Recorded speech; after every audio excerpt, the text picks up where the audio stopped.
ஐயா திரியேடு வாசிக்கணும். ஐயா காப்பு வாசிக்கணும்.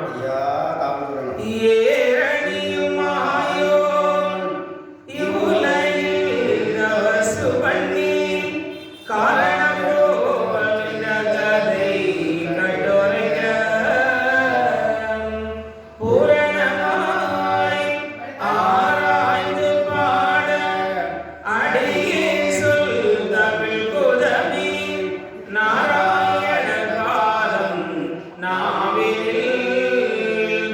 பாண்டவர் தமக்காய் தோன்றி பகைதனை முடித்து மாயோன் வேற்றிய கலியன் வந்த விசலத்தார் கையிலேந்தி சான்றவர் தமக்காய்ந்த தரணியில் வந்த நியாயம் ஆண்டவர் அருளி செய்ய அம்மானை எழுதலுற்றேன்.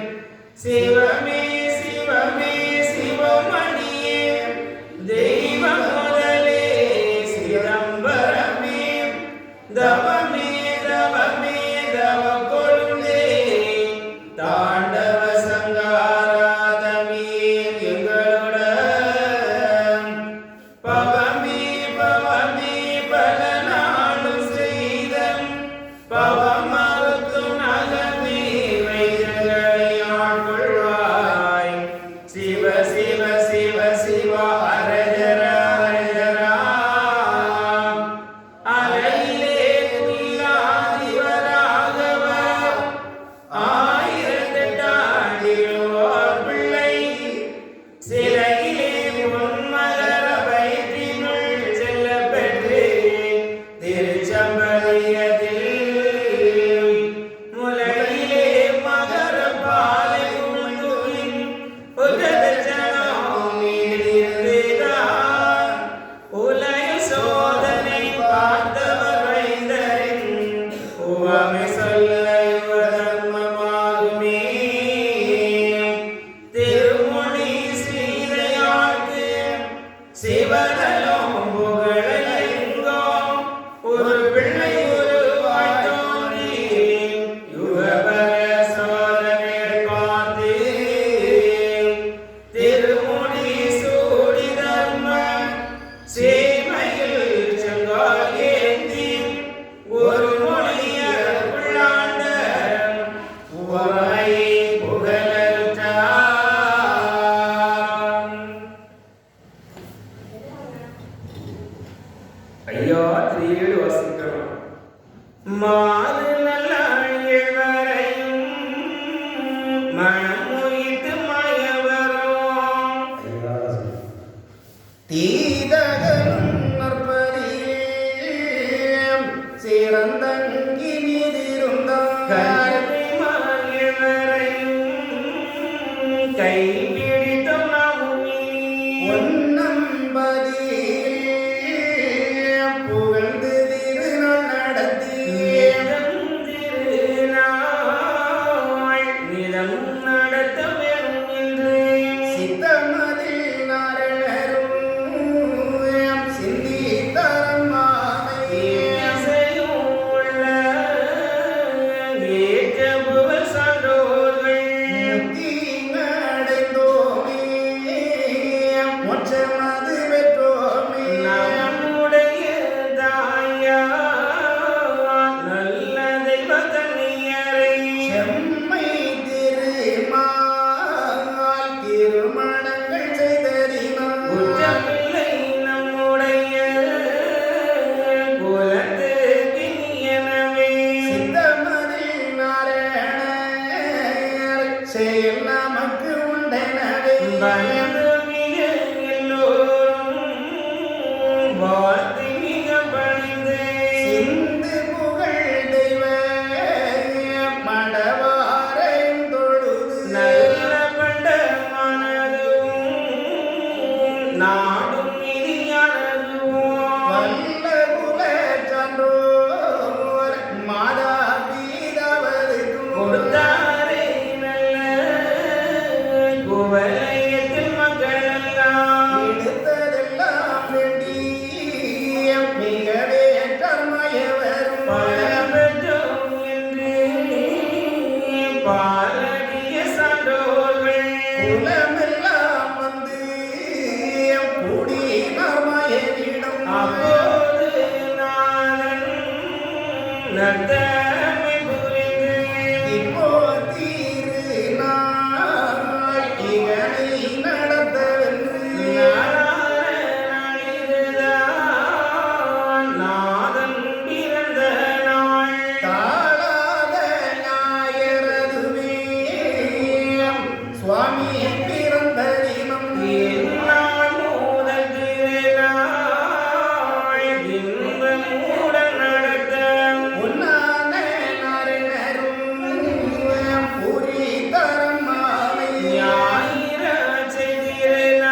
பண்பாய் சிறுமணியும் மாலுக்கு நல்ல மகிழ்ந்த பிச்சி மாலைகளும் கொலபதி சந்தனமும்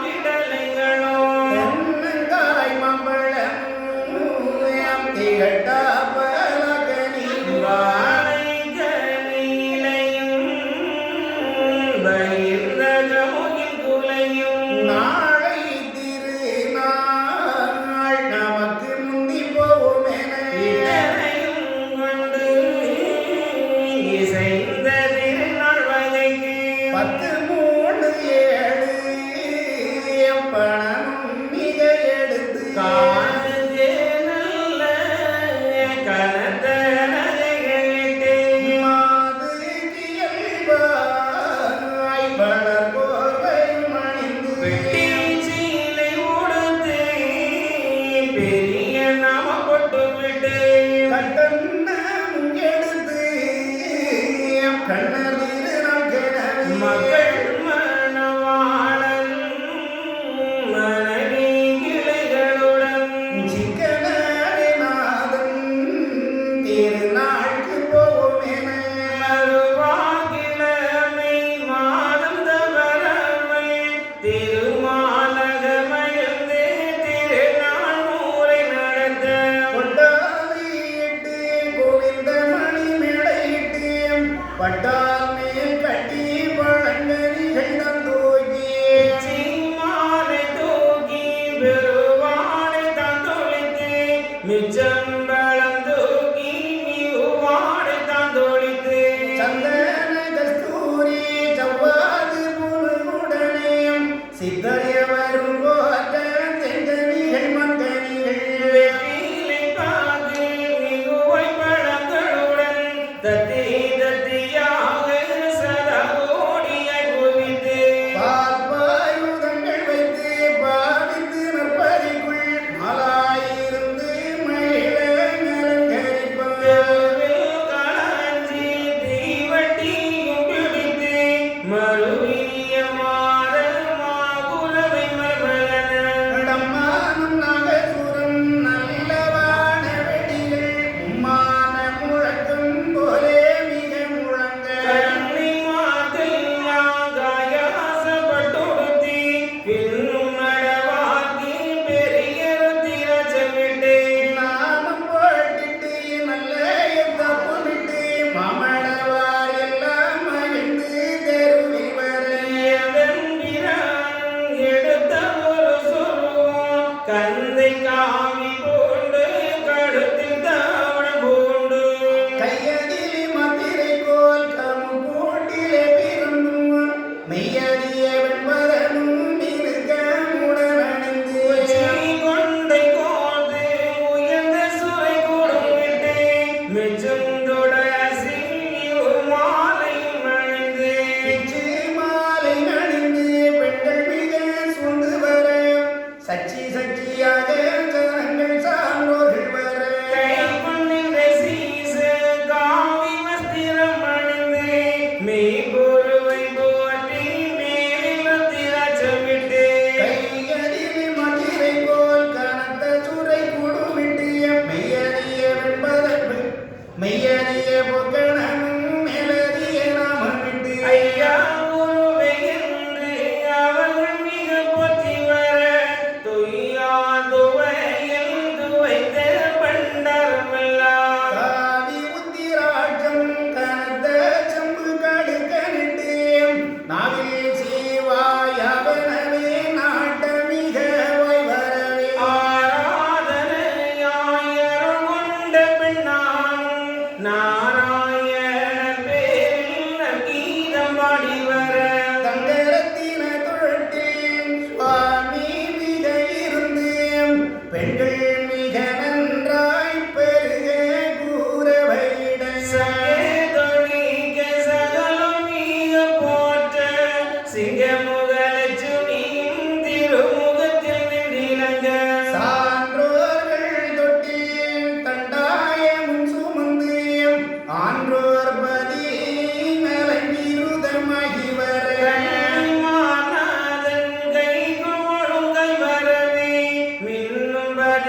அல்லோரும் மெச்சி மகிழ்ந்தாரம்மானே நல்ல திருநாள் ஞாயிறாச்சை முழுதோ செல்ல மறுநாள் திங்கள் உதித்தவுடன் காட்சி நடத்தியும் கரிய தீருமாலும் நாச்சிமாரோடும் நாதன் பணி புகுந்தார் நாதன் பதி புகுந்து நறுகு விடை கொடுத்து மாதரோடு நாரணரும் மகிழ்ந்திருந்தாரம்மானே இப்படியே திருநாள் இகனை மிக நடத்தி நற்புடனே நாதர் நாயகி மகனோடு ஓடியிருந்து குலாமி இருக்கையிலே வேடிக்கையாக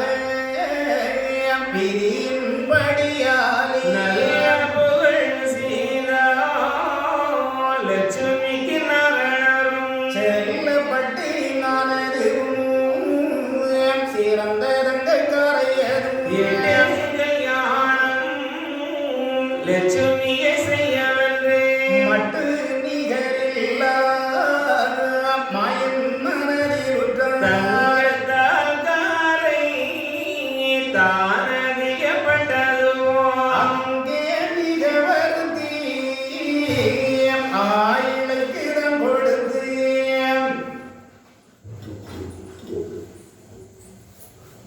ஐயோ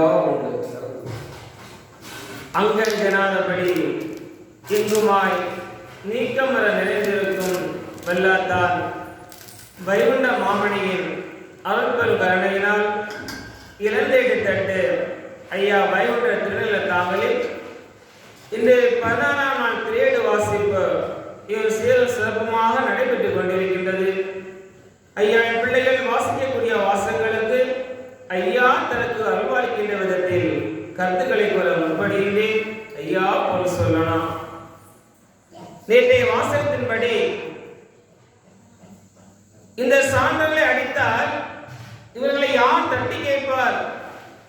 அப்ப நம்மை இல்லாத பிள்ளைகள் தானே என்று சொன்ன அந்த கலிச பாவிகளுக்கு இந்த சான்றுடைய தாய் தந்தைகள் இவர்தான் என்பதை இந்த உலகுக்கு அற்புதமாக வெளிப்படுத்திய ஒரு நல்ல ஒரு திருநாள் திருக்கல்யாணம். இறைவன் செய்யக்கூடிய ராஜ லீலைகளையே நேற்றைய வாசகத்தின் மூலமாக நாம் பார்க்கின்றோம்.